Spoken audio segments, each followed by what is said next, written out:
Hi sir. Revanth Reddy గారు జగన్ దగ్గర నుంచి 40 మందిని ఎమ్మెల్యేలను తీసుకెళ్తున్నానని చెప్తున్నారు. దీని వెనకాల ఏదన్నా ప్లాన్ ఉందంటారా? ఇంకేదన్నా జరుగుతుందంటారా? ఇప్పుడు ఒక వార్త వైరల్ అవుతుంది. ఆ వార్త ఏంటంటే వైఎస్ జగన్ కి రేవంత్ రెడ్డి ఒక షాక్ ఇస్తున్నాడు, ఒక రిటర్న్ గిఫ్ట్ లాంటిది ఇస్తున్నాడు. ఎందుకంటే ఇక్కడ రేవంత్ రెడ్డిని ఓడించి కేసీఆర్ ని గెలిపించడానికి జగన్ చాలా ట్రై చేశారు, డబ్బులు కూడా పంచారు. ముఖ్యంగా చెవిరెడ్డి భాస్కర్ రెడ్డి టీం ఇక్కడ పనిచేసింది డబ్బులు డిస్ట్రిబ్యూట్ చేయడంలో. అట్లాగే సోషల్ మీడియాలో కూడా రేవంత్ రెడ్డికి యాంటీగా జగన్ క్యాంపెయిన్ చేయించాడు. ఇవన్నీ పుకార్లు వచ్చాయి. రెండోది, రేవంత్ రెడ్డి చంద్రబాబు మనిషి అనేది అందరికి తెలిసిందే. ఆయన కూడా చాలాసార్లు చెప్పాడు. చంద్రబాబు బినామీని కూడా రాకుండా బయట. అందుకనే ఇక్కడ చంద్రబాబు రేవంత్ రెడ్డిని సీఎం చేయడానికి తన శ్రేణులకి పిలిపించాడు కాంగ్రెస్ ఓట్లేనని.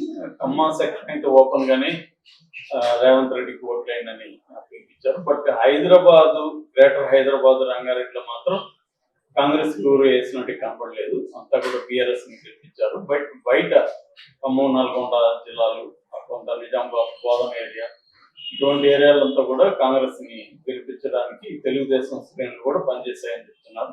ఓపెన్ గానే తెలుగుదేశం జెండాలు కూడా పెట్టింది మనం చూసాం. గెలిచిన తర్వాత కూడా గాంధీ భవన్ లో కూడా తెలుగుదేశం జెండాలు కనపడ్డాయి.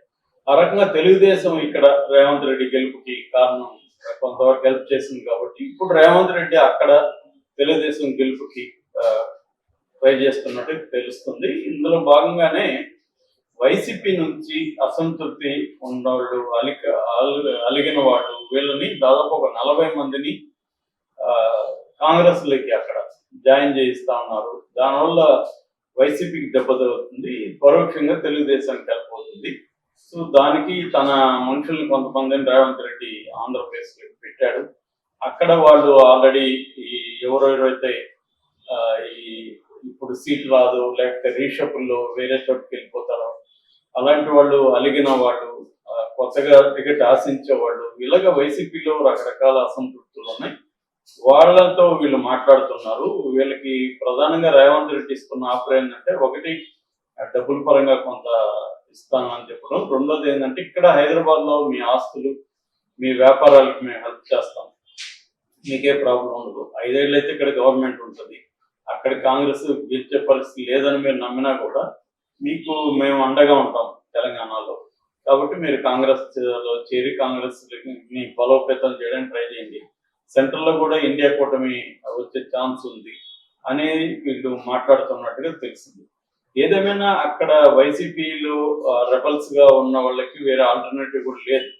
ఎందుకంటే వాళ్ళు తెలుగుదేశంలో ముఖమ్మూడిగా వెళ్లే పరిస్థితి లేదు. వెళ్ళినా వాళ్ళకి అక్కడ టికెట్స్ గ్యారంటీ లేవు. ఎందుకంటే అక్కడ తెలుగుదేశం జనసేన పొత్తు కన్ఫర్మ్ అయింది. ఆల్రెడీ బీజేపీ వచ్చే అవకాశం ఉంది వాళ్ళతో కలిసి. సో ఇటువంటి కాంటెక్స్ట్ లో కొత్తగా ఇప్పుడు వైసీపీ నుంచి వచ్చే వాళ్ళకి టికెట్లు ఆఫర్ చేసే పరిస్థితి కనిపించట్లేదు.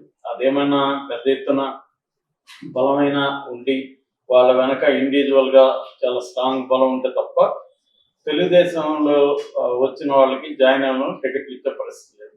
అందుకని వాళ్ళకున్న ఆల్టర్నేటివ్ అంటే కాంగ్రెస్ లోకి వెళ్ళడమే. కాంగ్రెస్ లో ఎందుకంటే ఒక రకంగా అది కాంగ్రెస్ నుంచి 90% వైసీపీలో జాయిన్ అయ్యారు.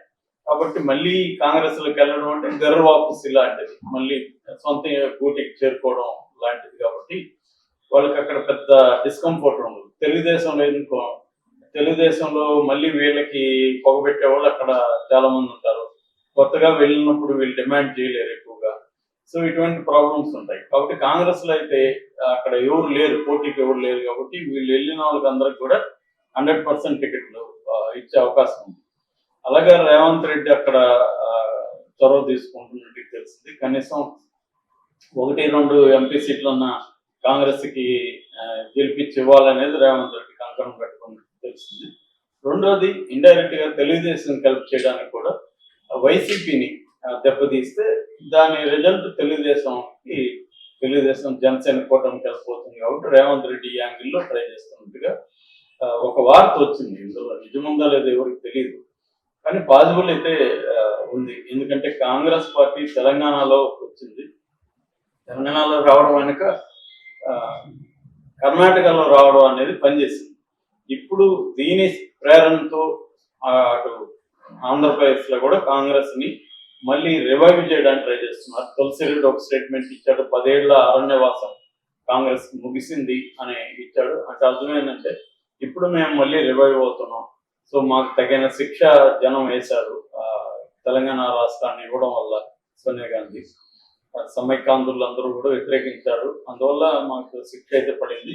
ఇప్పుడు వాళ్ళు కొంత సింపతి వచ్చింది, కాంగ్రెస్ కి ఇన్ని రోజులు చేసాం కదా, ఒక ఛాన్స్ కాంగ్రెస్ కి ఇద్దాము అన్న ధోరణిలో జనం కూడా ఉండే అవకాశం ఉంది అనేది ఆయన చెప్తున్నాడు. ఇప్పటికిప్పుడైతే కాంగ్రెస్ పెద్ద ఎత్తున అక్కడ పుంజుకునే పరిస్థితి లేదు, కానీ కొన్ని చోట్ల టఫ్ సిచ్యువేషన్స్ వైసీపీకి ఈ కూటమికి మధ్య, తెలుగుదేశం జనసేన కూటమికి మధ్య టఫ్ పొట్టపట్టి ఉన్న చోట వీళ్ళు గెలుపుని అక్కడ ఇన్ఫ్లుయెన్స్ చేయగలరు. గెలుపు ఓటముల్ని ఇన్ఫ్లుయెన్స్ చేయగలిగిన పరిస్థితి కాంగ్రెస్ కి ఉంటుంది. అది ఎప్పుడంటే ఈమె షర్మిల కాంగ్రెస్ లో చేరి ఆమె అక్కడ పనిచేయడం మొదలు పెడితే కొంతవరకు వైఎస్ఆర్ అభిమానులు, స్ట్రాంగ్ అభిమానులు ఉంటారు, వాళ్ళందరూ వచ్చే అవకాశం ఉంది. ఆల్రెడీ మనం చూసాము, ఆళ్ల రామకృష్ణారెడ్డి మొన్న ప్రెస్ మీట్ లో మాట్లాడుతూ నేను వైఎస్ఆర్ మనిషిని, సో వైఎస్ఆర్ కొడుకుతో అందుకే నేను ట్రావెల్ చేశాను, బట్ నాకు అక్కడ అన్యాయం జరిగింది, నాకు పర్సనల్ గా జరగలేదు కానీ నా నియోజకవర్గానికి అన్యాయం జరిగింది, ఎటువంటి అభివృద్ధికి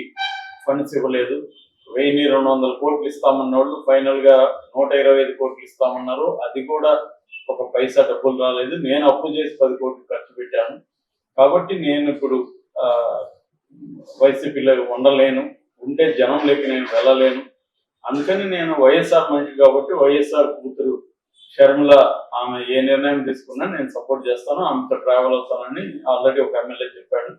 ఈ వాటలో ఇంకా చాలా మంది ఎమ్మెల్యేలు వస్తున్నట్టు తెలుస్తుంది. దీనికి రేవంత్ రెడ్డి కూడా హామీ ఇస్తే, నేను హైదరాబాద్ లో మిమ్మల్ని చూసుకుంటాను, మీ వ్యాపారాలు ఇక్కడ ఉన్నాయి, మీ ఇండ్లు ఉన్నాయి, ఆస్తులు ఉన్నాయి, వీటి అన్నిటిని నేను ప్రొటెక్ట్ చేస్తాను, ఇక్కడ నేను మీకు అండగా ఉంటాను అని ఇచ్చినప్పుడు ఖచ్చితంగా అక్కడ కొంతమంది అటు వెళ్ళే అవకాశాలు ఉన్నాయి. ఎందుకంటే వైసీపీలో వాళ్ళకి ఫ్యూచర్ కనపడట్లేదు, జగన్ ని నమ్ముకున్నారు 2 రోజులు, జగన్ ఇప్పుడు పక్కన పెట్టేస్తున్నాడు.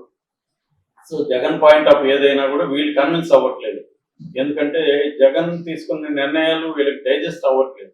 వాళ్ళేమో ఎప్పటి నుంచో గెలుస్తామనే హోప్తో ఉన్నారు.